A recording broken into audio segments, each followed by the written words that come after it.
innamas shadaqatu lil fuqara wal masakin wal 'amilina 'alaiha wal mu'allafati qulubuhum wa fir riqab wal gharimina wa fi sabilillah wa ibnis sabil fariidatun minallahi wallahu 'alimun hakim.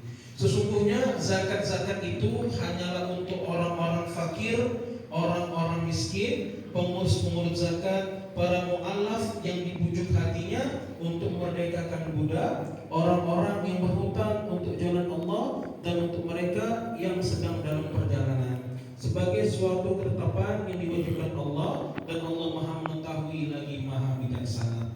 Itu 8 asnaf yang tentunya harus kita ketahui sehingga kita bisa memberikan sebagian harta kita kepada memang mereka yang berhak untuk menerimanya.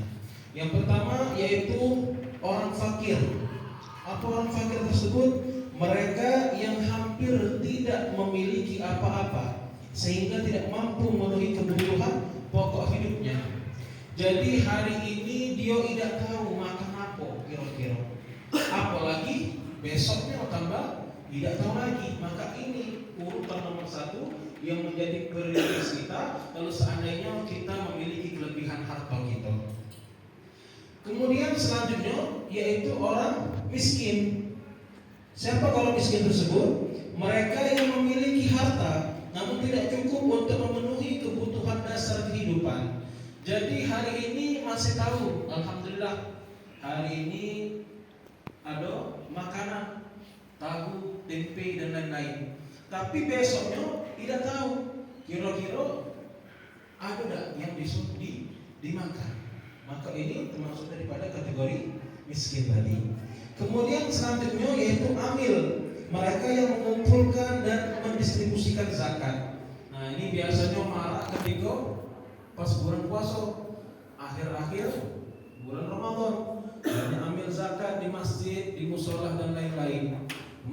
Kalau kita telusuri, apalagi melok di bagian Basnas, itu yang legal itu ya Pak, Basnas. Cuma kadang masyarakat sekitar kita ini masih kepengen daripada menyumbang ke masjid. Karena pas ditanya, karena mereka lebih yakin kepada lembaga masjid, karena lebih didistribusikan di kampung masing-masing. Nah jadi satu PR mungkin dari dulu juga bagi Basnas untuk meyakinkan daripada masyarakat sekitar bahwasanya Basnas adalah badan yang memang bagian untuk mengumpulkan dan mendistribusikan zakat dan bisa lebih merata ke daerah-daerah yang sudah memang ditetapkan dalam hukum negara itu. Nah kemudian selanjutnya yaitu mu'alaf. Nah mu'alaf ini tidak kate penjelasan mengenai nak kaya nak miskin. Kalau dia mu'alaf masuk agama Islam, maka bisa diberikan zakat kepada mereka. Tujuannya apa? Tujuannya akan semakin meningkatkan keimanan dia kepada Allah Subhanahu wa taala. Jadi pasti akan berpikir, wih luar biasa orang Islam ini.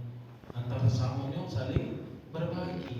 Walaupun ayo tadi masih dicicipi. Nah, misalnya apa lagi ya, kurban. Dia sebelumnya belum dapat mungkin daging kurban. Ketika diberikan kepada mereka, maka itu akan menjadi suatu menambah keimanan bagi orang yang mu'alaf yang belum agama Islam. Kemudian selanjutnya yaitu riqab, budak atau hamba sahaya yang ingin memerdekakan dirinya. Nah, ketika di zaman awal-awal Islam ada budak yang kepengen memerdekakan dirinya sendiri, maka di situ berhak untuk menerima zakat yang kita berikan kalau seandainya kita memiliki harta kemampuan. Walaupun zaman sekarang sudah dihapuskan perbudakan, cuman pernah kita jelaskan di Palembang ini masih ada budak. Bangkit budak Palembang, budak seberang ulu. Nah, budak jola-jola. Nah, jangan dia budak cabi-cabian, sudah telah. Kemudian selanjutnya gharimin, yaitu mereka yang berhutang untuk kebutuhan hidup dalam mempertahankan jiwa dan raganya dan kehormatannya. Nah, uang yang berhutang untuk kebutuhan hidup ini dia berhak menerima zakat. Bukan berhutang untuk gaya-gaya. Misalnya untuk beli fashion dia berhutang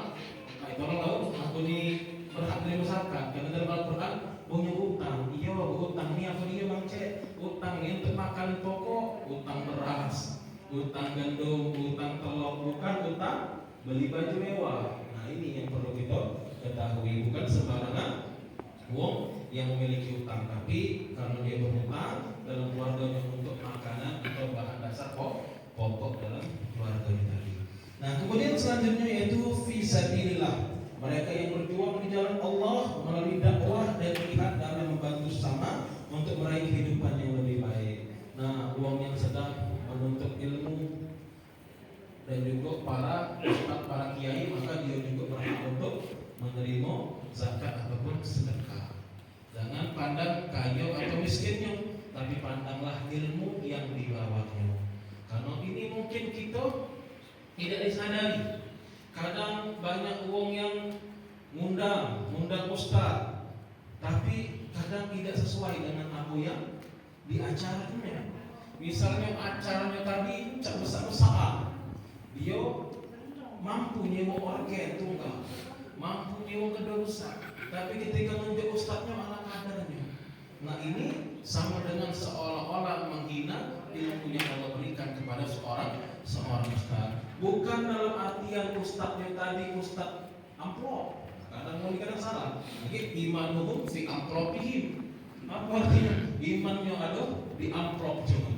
Jadi kalau amplopnya kecil, nauzubillah min dzalik gitu. Kalau amplopnya besar, alhamdulillah. Nah, tapi kepedulian kita. Jadi kalau kita baca undang ini organ tunggal, misalnya dan gangguan yang lain-lain besar, kenapa ketika untuk ustaz untuk acara inti malahan rendah tadi? Nah itu menjadi perlu daya pola pikir kita.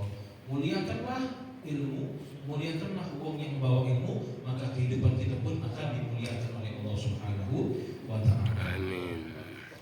Nah kemudian selanjutnya Ibnu Sabil, yaitu mereka yang kehabisan biaya di perjalanan dalam ketaatan kepada Allah. Uang yang musafir, yang mana tujuan perjalanannya tadi taat kepada Allah untuk belajar atau untuk ibadah, maka mereka berhak mendapatkan zakat dan bisa kita berikan sedekah kita kepada mereka. Jadi disarinya setelah kita mengetahui ini, maka kita akan mengetahui bahwasanya 8 uang inilah yang berhak, yang wajib kalau kita pengen menyalurkan zakat kita kepada mereka. Nah, apalagi uang-uang yang solehah tergabung dalam asna tersebut. Misalnya dia ini fakir miskin, nah sudah fakir miskin ternyata rajin ibadah pula, maka itu lebih luar biasa lagi kita berikan kepada mereka.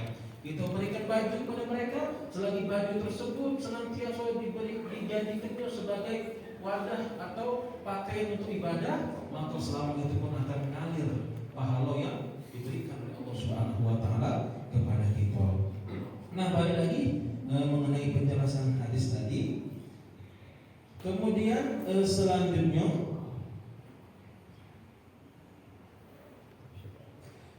wasumiyat zakatan, dan dinamakan dengan zakat li'annaha sababu fi zakatil mal wa numuhu wa husulul barakah fihi.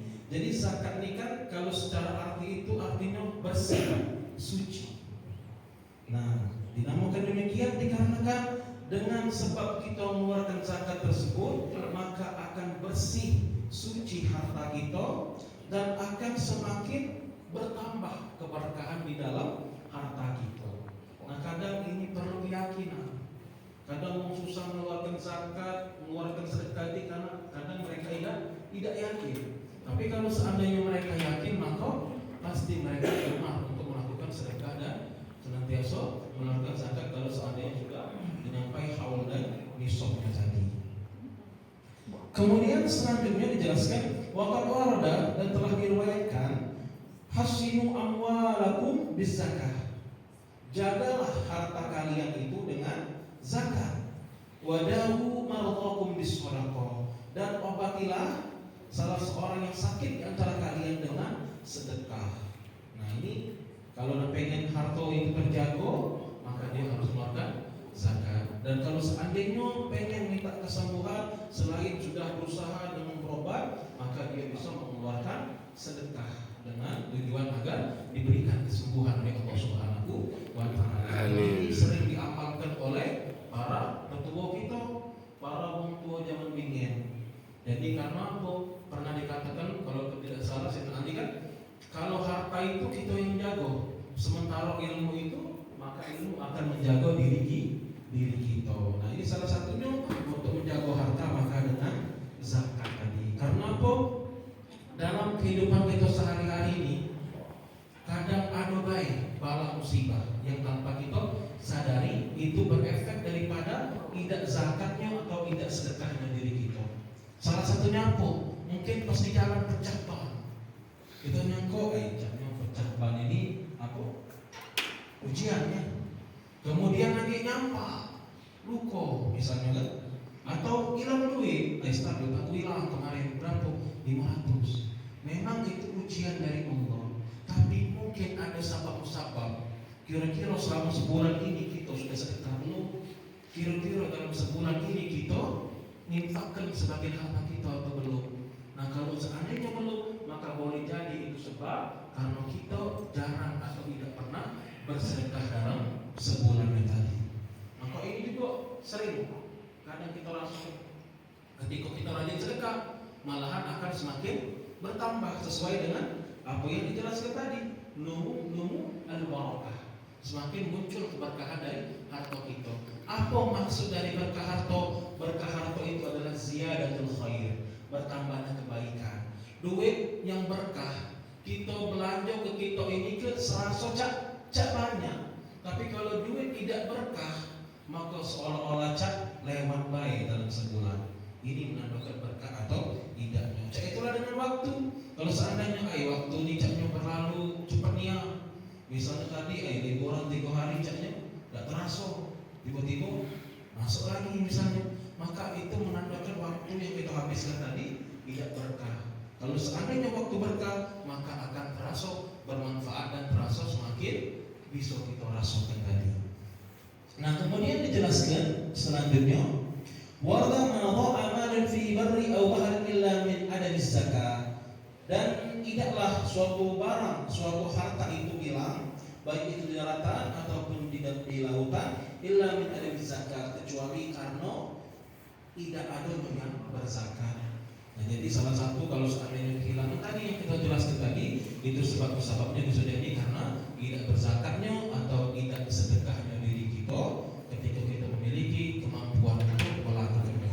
Mudah-mudahan setelah kita mengetahui fadilah, keutamaan, kemudian bahaya kalau seandainya kita tidak berzakat, tidak bersedekah, tidak berinfak, akan semakin menambahkan keyakinan kita untuk semakin bisa memberikan sebagian harta kita kepada mereka yang benar-benar memang membutuhkan. Amin ya rabbal alamin.